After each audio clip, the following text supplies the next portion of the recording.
शेतकऱ्यांना कर्जमाफी झालीच पाहिजे, शेतकऱ्यांना कर्जमाफी झालीच पाहिजे, शेतकऱ्यांच्या अवजारांना जीएसटी माफ झालंच पाहिजे, शेतकऱ्यांना जीएसटी माफ झालंच पाहिजे, शेतकऱ्यांना जीएसटी माफ झालंच पाहिजे, शेतकऱ्यांना कर्जमाफी झालीच पाहिजे, भाजपने दिलेले आश्वासन पूर्ण केलंच पाहिजे.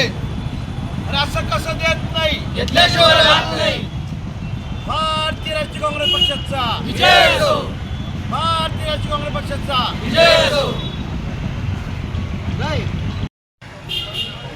यांना बसा ना, शेतकरी ना.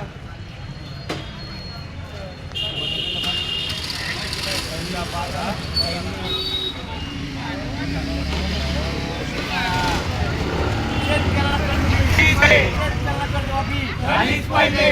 असं कसं देत नाही. महाराष्ट्र प्रदेश काँग्रेसने आज महाराष्ट्रभर भारतीय जनता पार्टीने जेव्हा सत्तेत यायच्या आधी शेतकऱ्यांना जे आश्वासन दिलं होतं ते आश्वासन होतं की कर्जमुक्ती करू, आम्ही शेतकऱ्यांच्या अवजार याच्यावर जीएसटी माफ करू, नंतर तूर सोयाबीन हे खरेदी करायला पाहिजे, या अशा काही गोष्टी होत्या. त्या गोष्टी त्यांनी करायला पाहिजे म्हणून अधिवेशनाच्या पहिल्याच दिवशी महाराष्ट्रभर महाराष्ट्र प्रदेश अध्यक्ष जे हर्षवर्धन सपकाळ साहेब यांच्या मार्गदर्शन सूचनेनुसार, जळगाव जिल्हा अध्यक्ष यांच्या सूचनेनुसार प्रतिभा पवार म्हणून सगळ्यांनी आज पाचोरा तालुक्याचं आंदोलन केलेलं आहे. आणि हे आंदोलन धरणे आंदोलन सगळं इश्यू झालेलं आहे. या ठिकाणी अजून एक मागणी आम्ही केली होती की जे पाचोरा आणि भडगाव तालुक्या म्हणजे पाचोरा तालुक्यामध्ये शहरामध्ये आणि ग्रामीणमध्ये शेतकरी असो कोणी असो सगळ्यांना वीज मंडळ जे स्मार्ट मीटरच्या नावासाठी ते ग्राहकांना ते बळजबरीने बसवत आहेत, ते स्मार्ट मीटर आपण बसवू नये. जर यापुढे बसवलं तर आम्ही आंदोलन तीव्र छेडणार आहेत.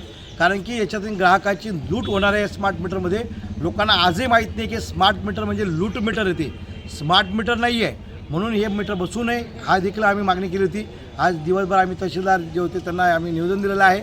आणि भारतीय जनता पार्टीला आम्ही पुन्हा सांगतो की आपल्याला आपण जे आश्वासन दिलं तेच फक्त पूर्ण करा, शेतकऱ्यांना कर्जमुक्त करा आणि जीएसटी जे आहे अवजारांना ते माफ करा.